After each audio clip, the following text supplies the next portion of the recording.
இத மட்டும் தாட்சாயணி பார்த்தா என் வாழ்க்கையே நாசமாயிடும்டா. ப்ளீஸ் வேணாம்.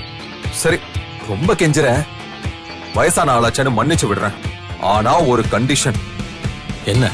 நான் இந்த போட்டோவை அனுப்பாம இருக்கணும்னா நீ பண்ண தப்ப என்கிட்ட ஒத்துக்கோ. இல்ல ஒரே செகண்ட் இந்த போட்டோ தாட்சாயணி போனுக்கு போயிடும். ஏய் கௌதம், சொன்னா கேளு. அப்படி எதுவும் செஞ்சிடாத.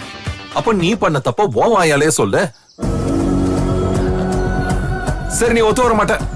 தாட்சாயணி மேடம், உங்க புருஷனோட உண்மையான முகத்தை பாத்துக்கங்க. ஏய் வேணாம் வேணாம் வேணாம் வேணாம் வேணாம்.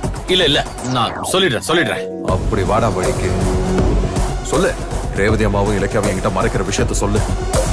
சீக்கிரம் சொல்லு.